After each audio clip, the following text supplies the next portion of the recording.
नमस्कार, मैं हूं विवेक श्रीवास्तव। कहते हैं कि राजनीति में ना कोई हमेशा के लिए दोस्त होता है और ना ही कोई दुश्मन होता है। देश की ये कहावत एक बार फिर बिल्कुल सही साबित होती हुई नजर आ रही है, क्योंकि 2024 के चुनाव से पहले एक बड़ा पॉलिटिकल डेवलपमेंट हुआ है। कांग्रेस के कद्दावर नेता और पूर्व मुख्यमंत्री कमलनाथ अपने बेटे और कांग्रेस सांसद नकुल नाथ के साथ बीजेपी में शामिल हो सकते हैं।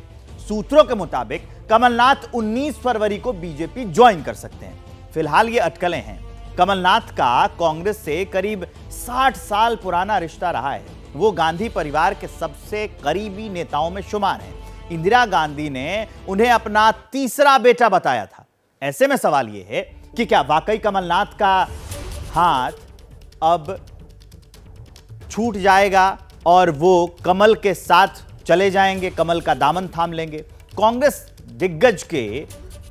जितने भी दिग्गज हैं कांग्रेस में, वो बीजेपी में शामिल होने की अटकलों का संपूर्ण विश्लेषण करती। ये हमारी रिपोर्ट देखिए। मध्य प्रदेश में कांग्रेस को सबसे बड़ा झटका क्या लगा? क्या 48 घंटे बाद मध्य प्रदेश के पूर्व मुख्यमंत्री कमलनाथ बीजेपी में शामिल होने वाले हैं? क्या कमलनाथ के बेटे नकुल नाथ भी बीजेपी में शामिल होने वाले हैं? छिंदवाड़ा के तमाम कार्यक्रमों को रद्द कर कमलनाथ के अचानक दिल्ली आने के पीछे मकसद क्या है? चुनाव से ठीक पहले क्या मध्य प्रदेश कांग्रेस में बड़ी टूट होने वाली है? कमलनाथ के साथ कांग्रेस के कई विधायक भाजपा ज्वाइन करेंगे। बड़ी अपडेट आ रही है। कांग्रेस से जुड़ी मध्य प्रदेश के पूर्व सीएम और कांग्रेस के बड़े नेता कमलनाथ को लेकर अटकलें तेज हो गई हैं। 19 को बीजेपी में जा सकते हैं कमलनाथ। बहुत बड़ी अपडेट, 19 तारीख को जा सकते हैं। 17 है, नकुल नाथ भी बीजेपी में जा सकते हैं।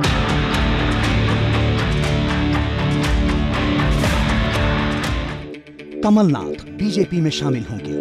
अपने सांसद बेटे को भी भगवा पटका पहनाएंगे। कई विधायक और सैकड़ों कार्यकर्ता भी बीजेपी ज्वाइन करेंगे।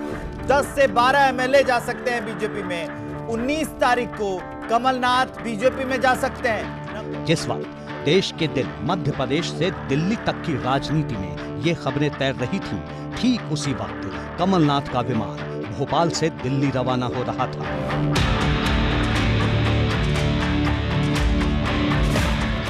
सस्पेंस के बीच दोपहर करीब 3 बजे कमलनाथ का विमान दिल्ली पहुंचता है, जिसके साथ नाथ के कमल के साथ होने की अटकलों और अफवाहों की नींव और मजबूत हो गई। सूत्रों ने पक्के तौर पर बताया है कि 19 फरवरी को कमलनाथ बीजेपी में शामिल हो सकते हैं। कमलनाथ के सांसद बेटे नकुल नाथ भी बीजेपी ज्वाइन कर सकते हैं। कांग्रेस के 10 से 12 विधायक और हजारों कार्यकर्ता भी कमल के साथ आ सकते हैं। दिल्ली रवाना होने से पहले कमलनाथ छिंदवाड़ा में थे। कुर्बानी समर्पित कर दी। मेरी आखिरी सांस तक मैं छिंदवाड़ा के नए विकास के लिए प्रयास करता रहूंगा। आप सब का दिया हुआ प्यार और विश्वास मुझे बल और शक्ति देता है, और वही प्यार और विश्वास मुझे मेरी आखिरी सांस तक मिलता रहे। इसके बाद कमलनाथ के सभी कार्यक्रम रद्द कर दिए गए। तुरंत भोपाल पहुंचे और भोपाल से अपने सांसद बेटे नकुल नाथ के साथ दिल्ली की उड़ान भरी। ये सब तब हुआ जब राहुल गांधी भोपाल से करीब 700 किलोमीटर के फासले पर रोड शो कर रहे थे। ये जब मजबूत होता है जब ये एक साथ मिलकर काम करता है। यूपी में राहुल गांधी की न्याय यात्रा का पहला दिन था, तो एमपी से कांग्रेस की राजनीति का बहुत बड़ा विकेट गिरने की खबर तैर रही थी।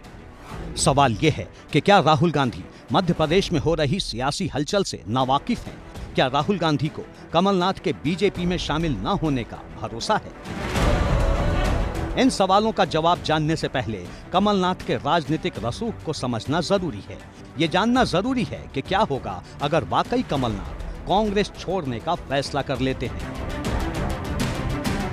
दिग्विजय सिंह के बाद बीते कई सालों से मध्य प्रदेश कांग्रेस की राजनीति की कल्पना कमलनाथ के बगैर नहीं की जा सकती थी। कमलनाथ का नाम गांधी परिवार के बेहद करीबी नेताओं में शामिल है। कांग्रेस के लिए कमलनाथ के मायने क्या हैं? समझना चाहते हैं तो करीब 5 साल पहले चलिए। शपथ ग्रहण समारोह में शपथ ग्रहण करने के बाद जश्न की ये तस्वीरें दिसंबर तक बने। तब से 9 बार लोकसभा सांसद चुने गए। मध्य प्रदेश में कांग्रेस के अध्यक्ष से लेकर मुख्यमंत्री तक रहे हैं। कांग्रेस की सियासत और गांधी परिवार में कमलनाथ की कितनी पकड़ थी, इसका अंदाजा इसी से लगा सकते हैं कि 1979 में तत्कालीन प्रधानमंत्री इंदिरा गांधी ने छिंदवाड़ा में एक चुनावी रैली की थी। इस दौरान कहा था, ये सिर्फ कांग्रेस के नेता नहीं है, राजीव गांधी और संजय गांधी के बाद मेरे तीसरे बेटे हैं, आप इन्हें चुनाव जितवाइए। वो उस वक्त जो शक्ति हमें मिली आज भी नहीं है, लेकिन उस वक्त और भी 13 दिसंबर 1979 को जिन कमलनाथ को इंदिरा गांधी ने अपना तीसरा बेटा बताया था, करीब 45 साल बाद उन्हीं कमलनाथ के अब बीजेपी में शामिल होने की चर्चा है।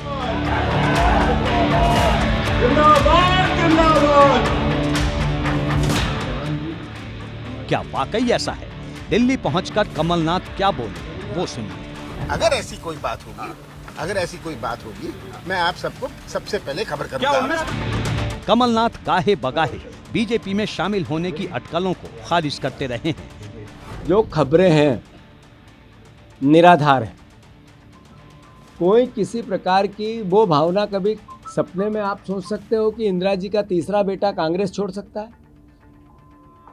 कभी सपने में भी ये विचार आ सकता है कि अभी 2 महीने पहले जिनके नेतृत्व में हमने चुनाव लड़ाए कि कांग्रेस का कार्यकर्ता अपनी जान लड़ाकर उनको मुख्यमंत्री बनाने के लिए अपना सब कुछ निछावर करता रहा, क्या उनको छोड़ने की बात कमलनाथ जी कर सकते हैं?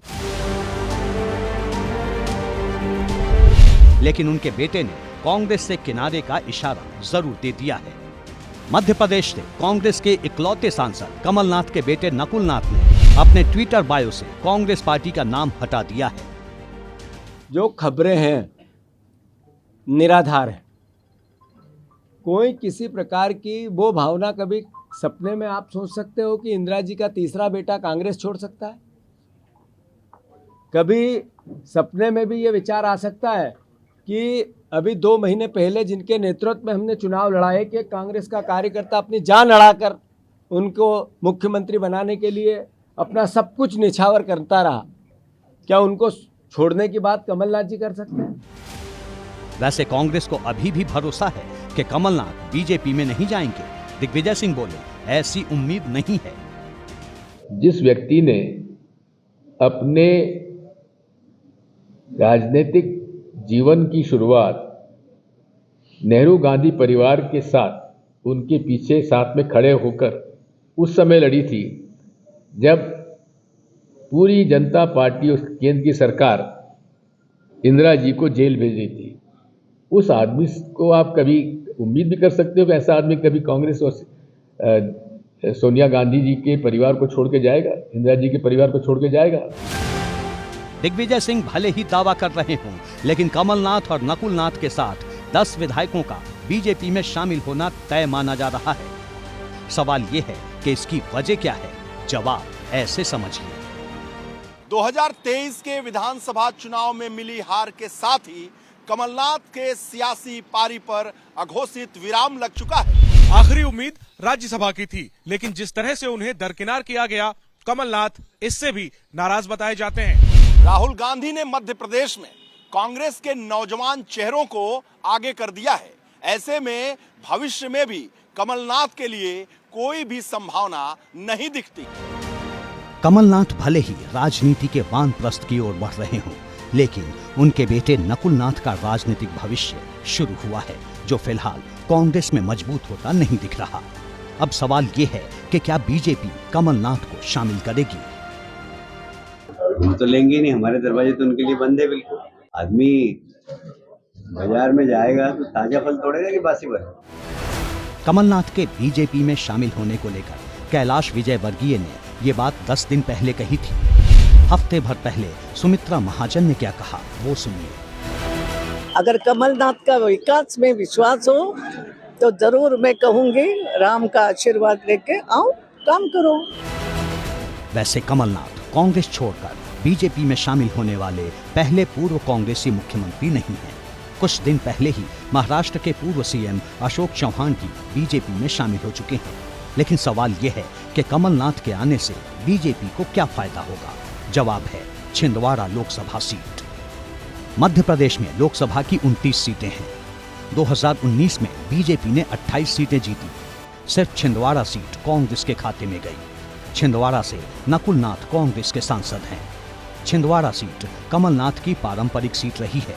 इतना ही नहीं, छिंदवाड़ा से कमलनाथ और नकुल नाथ की जीत का मार्जिन लगातार घटा है। 2014 से 2019 के दौरान छिंदवाड़ा में कांग्रेस का वोट शेयर 3.5% कम हुआ है। दूसरी ओर बीजेपी का वोट प्रतिशत करीब 4% बढ़ा है। नकुल नाथ को 5,87,305 वोट मिले थे, जबकि बीजेपी प्रत्याशी नत्थन शाह कवरेती को 5,49,769 वोट मिले थे। जीत का फासला करीब 40,000 से भी कम वोटों का था। इससे पहले ये मार्जिन 1 लाख से ज्यादा वोटों का रहा है। 2024 के लिए बीजेपी ने छिंदवाड़ा को कमजोर सीटों में रखा। पिछले कुछ महीनों के दौरान बीजेपी ने कमलनाथ का गढ़ भेदने के लिए पूरा जोर लगाया है। यही वजह है कि मध्य प्रदेश में विधानसभा चुनाव नतीजों के 3 दिन बाद ही शिवराज सिंह चौहान छिंदवाड़ा पहुंच गए थे। देखो, आज से हम शुरू कर रहे हैं मिशन मध्य प्रदेश का मिशन 29। और मिशन 29 का मतलब है मध्य प्रदेश में लोकसभा की सीटें हैं 29। और मेरी दृढ़ इच्छा है और उसके लिए हम सब मिलकर दी जान एक करेंगे। पिछले लोकसभा चुनाव में कमलनाथ के मुख्यमंत्री होने का लाभ नकुल नाथ को मिला था। इस बार सरकार बीजेपी की है। बीजेपी मिशन 400+ के लिए पूरी जी जान से जुटी है। ऐसे में नकुल नाथ के लिए राह शायद ही पहले जितनी आसान रहे। लेकिन अगर कमलनाथ बीजेपी में शामिल होते हैं तो कांग्रेस के लिए मध्य प्रदेश की सियासी जमीन पर पैर जमाना आसान नहीं होगा। एक दिन पहले प्रधानमंत्री नरेंद्र मोदी हरियाणा के रेवाड़ी में थे, जहां कांग्रेस पर तीखा हमला बोलते हुए कहा था कि कांग्रेस अपने इतिहास के सबसे दयनीय दौर से गुजर रही है। आज राहुल गांधी प्रधानमंत्री नरेंद्र मोदी के संसदीय क्षेत्र वाराणसी में थे। राहुल ने कहा कि देश में डर का माहौल है, लेकिन सवाल यह है कि ऐसा कौन सा डर या मजबूरी है जो कांग्रेस के दिग्गजों को पार्टी छोड़ने पर विवश कर रही है। यह सवाल इसलिए कि पिछले 1 साल के दौरान कांग्रेस के कई बड़े नेता पार्टी छोड़ चुके हैं। ऐसा क्यों है, यह रिपोर्ट विस्तार से बताएगी, गौर से देखिएगा।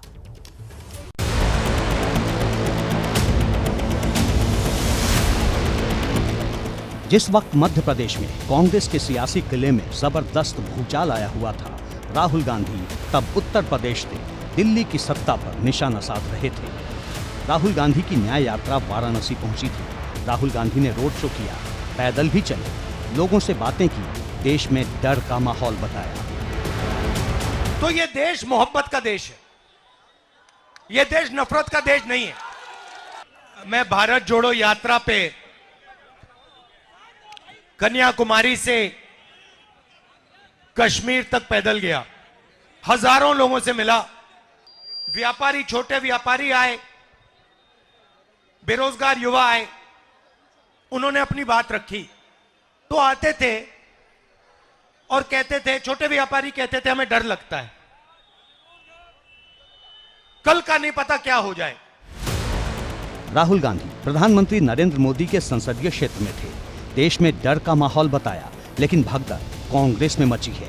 एक के बाद एक नेता कांग्रेस छोड़कर जा रहे हैं। सवाल यह है कि क्या राहुल गांधी को पार्टी में बड़े नेताओं की नाराजगी नजर नहीं आती है?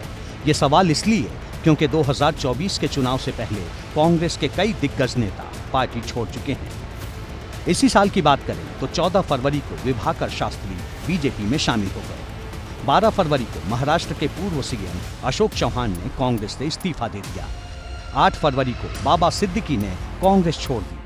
25 जनवरी को जगदीश शेट्टार कांग्रेस छोड़कर फिर से बीजेपी में शामिल हो गए।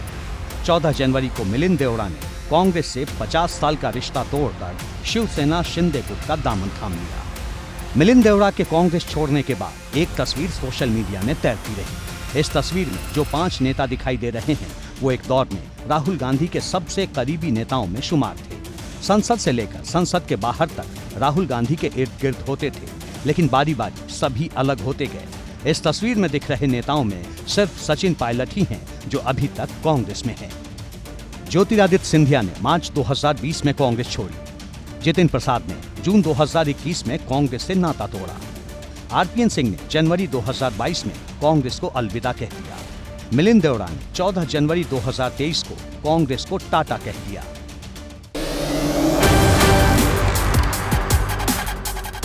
सिर्फ यही नहीं, साल 2019 से अब तक 11 बड़े नेता कांग्रेस छोड़ चुके हैं।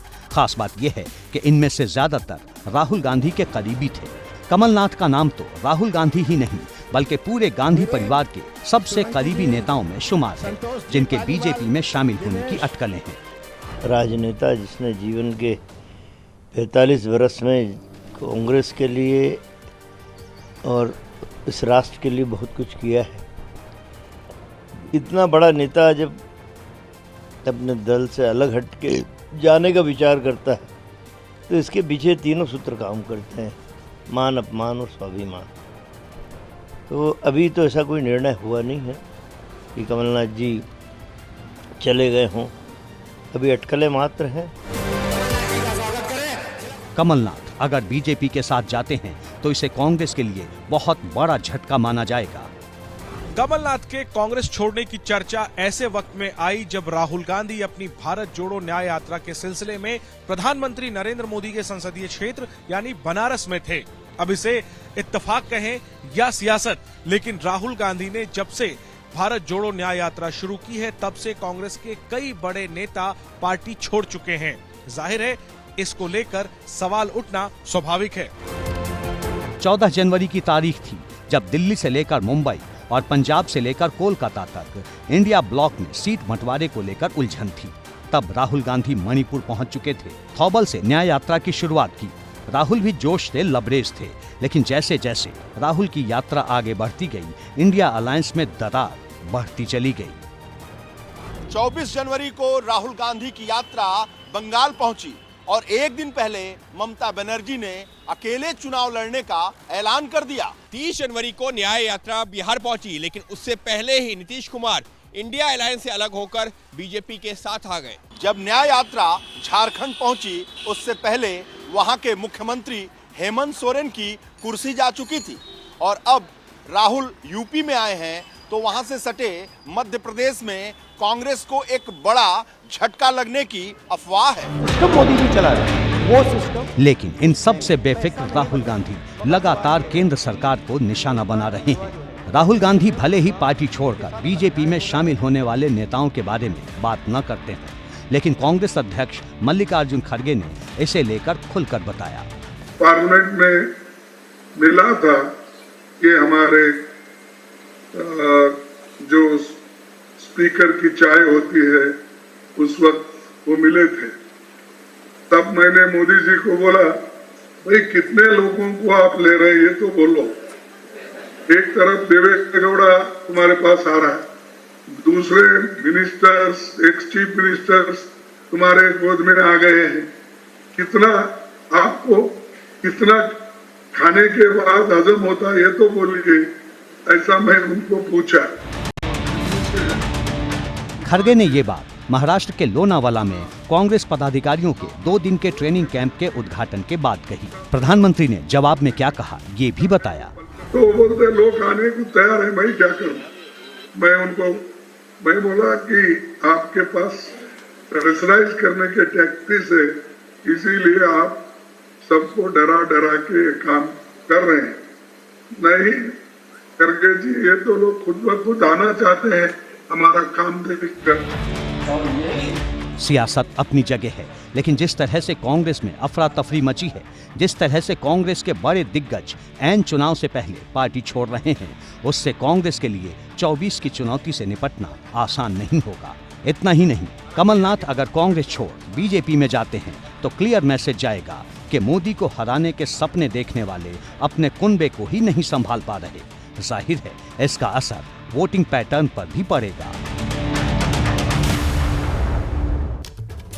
आस्था और सियासत भले ही अलग अलग है, लेकिन एक का दूसरे पर असर बहुत गहरा पड़ता है। और इस देश में तो आस्था का सियासत पर इंपैक्ट क्या है, ये पक्ष विपक्ष और तटस्थ सब समझते हैं। इसी कड़ी में एक बड़ा चैप्टर है यूपी का संभल। 19 तारीख को पीएम मोदी संभल जा रहे हैं। वजह बेहद खास है।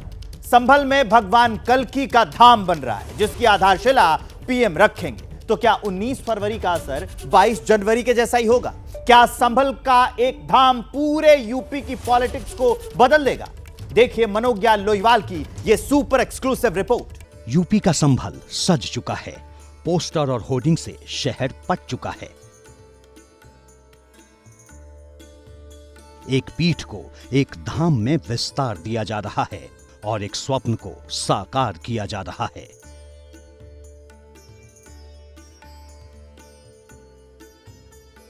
उन्नीस फरवरी सनातन के लिए एक और शुभ घड़ी, क्योंकि कल्की धाम की आधारशिला रखने संभल आ रहे हैं प्रधानमंत्री।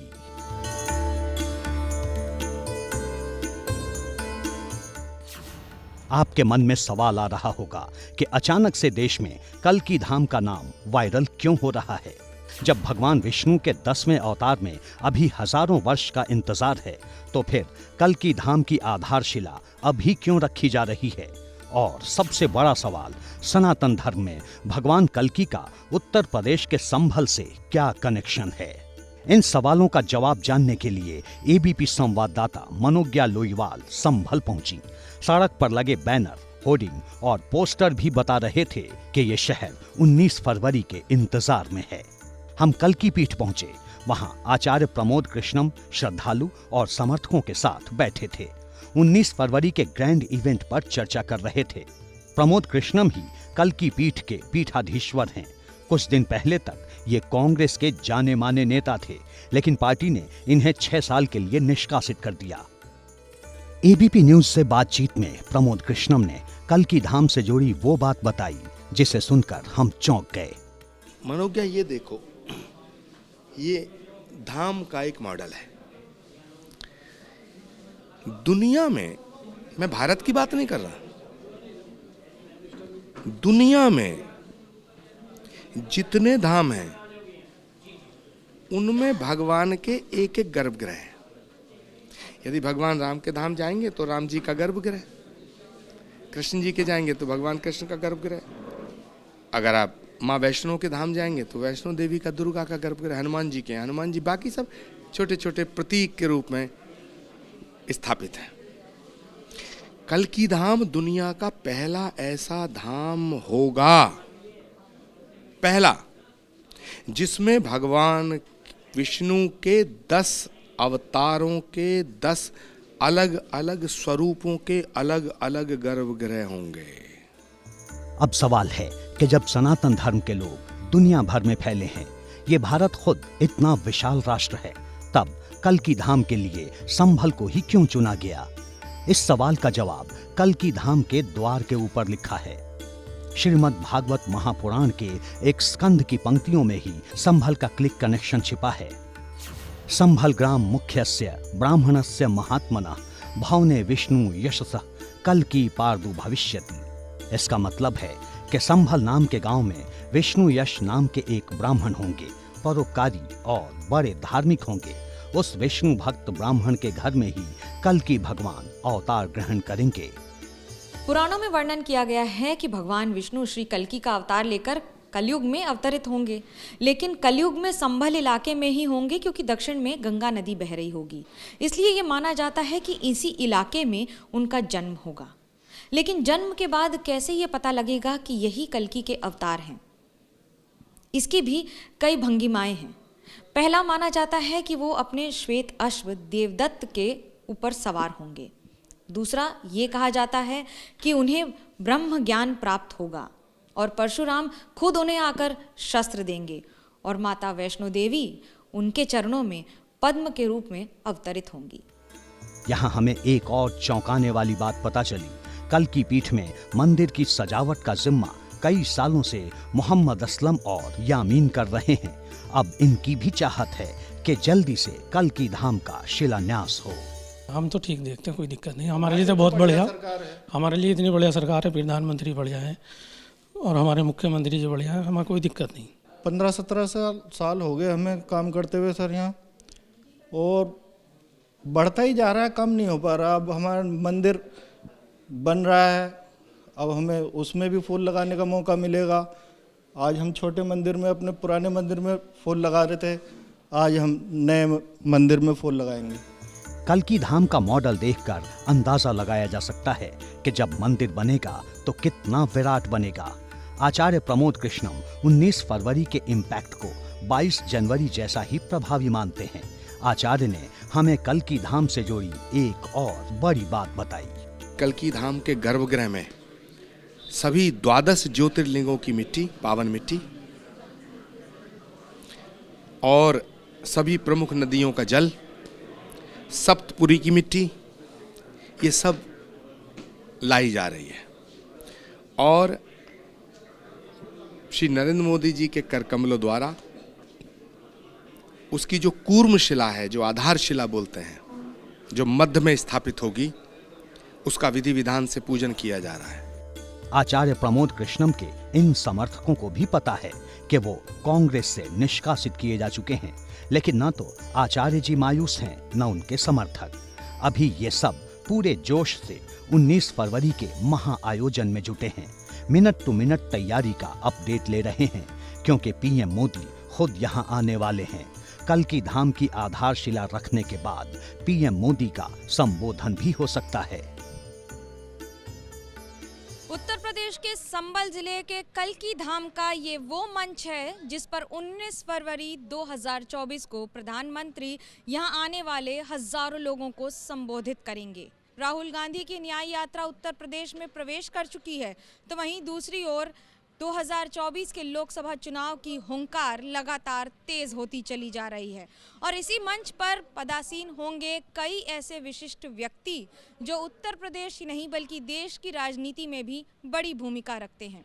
मिसाल के तौर पर कांग्रेस से निष्कासित आचार्य प्रमोद कृष्णन, जो इस मंच पर सबसे बड़ी भूमिका में इसलिए होंगे क्योंकि श्री कल्की धाम की लड़ाई उन्होंने ही लड़ी है, लेकिन उनके साथ होंगे हजारों साधु संत जो अपनी बात इसी मंच से यहां आने वाले लोगों को बताएंगे। ऐसे में करीब 1 घंटे तक चलने वाले इस समारोह से कम पश्चिमी उत्तर प्रदेश की राजनीति में हलचल होना लाजमी है। कैमरा पर्सन राजेश कुमार के साथ मनोज्ञा लोईवाल, श्री कल्की धाम, एबीपी न्यूज। और अब एक इंटरेस्टिंग फैक्ट आपको बताते हैं। बीजेपी संभल से सिर्फ 2014 में जीती थी, तब प्रमोद कृष्णम संभल से ही कांग्रेस के उम्मीदवार थे। मोदी लहर में प्रमोद कृष्णम की जमानत जब्त हो गई थी। कांग्रेस से निकाले जाने के बाद प्रमोद कृष्णम भी बोल चुके हैं कि जब तक रहेंगे मोदी के साथ रहेंगे। सवाल है कि क्या मोदी को या बीजेपी को प्रमोद कृष्णम की जरूरत है? और इससे भी बड़ा सवाल यह है कि क्या कल्की धाम से संभल का चुनावी समीकरण बदल जाएगा? मनोज्ञा लोईवाल की इस रिपोर्ट में संभल के वोटर्स ने जो कहा है, यकीन मानिए उसे सुनकर आप चौंक जाएंगे। हमको चेतन अवस्था में रहते हुए पूरी ताकत के साथ 370 पार करना है और एनडीए को 400 लाना है।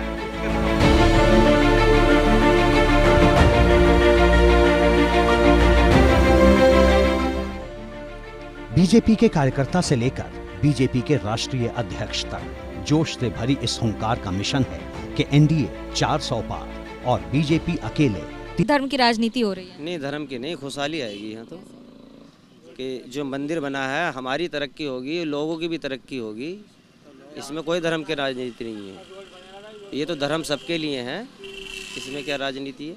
विपक्ष कहता है मोदी सरकार धर्म की राजनीति ज्यादा नहीं, ऐसा कुछ नहीं है, ऐसा कुछ नहीं, गलत है ये बात, हम नहीं मानते। फायदा होगा, ज़्यादा से ज़्यादा लोग आएंगे जाएंगे, तरक्की होगी और फिर ऐसा कम्बो पूरे विदेश में नाम छा जाएगा इसका। अच्छा फ़ायदा है, देश का फ़ायदा, और फिर मोदी जी को भी याद करते रहेंगे लोग, अच्छा काम हो जाएगा। फर्क नहीं पड़ने वाला, क्योंकि ये कोई नई जगह बनना हो ना, इसमें हमें कोई गम की बात थोड़ा ही है। हमारे पड़ोस का मामला, हमारे सहमति मानो सब। एबीपी न्यूज से बातचीत में आचार्य प्रमोद कृष्णम ने समाजवादी पार्टी के मुखिया पर बड़ा आरोप लगाया। प्रमोद कृष्णम ने कहा 2016 में अखिलेश यादव ने धाम के उद्घाटन पर रोक लगा दी थी, तब अखिलेश ही सूबे के सीएम थे। हमने समाजवादी पार्टी के स्थानीय विधायक नवाब इकबाल महमूद से बात की और उनसे पूछा कि क्या कल्की धाम का सियासत पर असर होगा। विधायक जी के पास 19 फरवरी को लेकर एक अलग ही थ्योरी थी। वो कांग्रेस में रहकर बीजेपी की भाषा बोला करते थे, अब उनके मन की बात निकल के आ गई है। और इसका इनविटेशन देने वहाँ गए प्रधानमंत्री जी को, बताया संभल ऐसी जगह है, वैसी जगह है, और यहाँ पर मुसलमानों की अक्सरियत है, यहाँ से कभी बीजेपी नहीं जीती। अगर आप आ जाएंगे, मंदिर का भी शिलान्यास हो जाएगा या जीर्णोद्धार हो जाएगा और आपका संदेश भी चला जाएगा।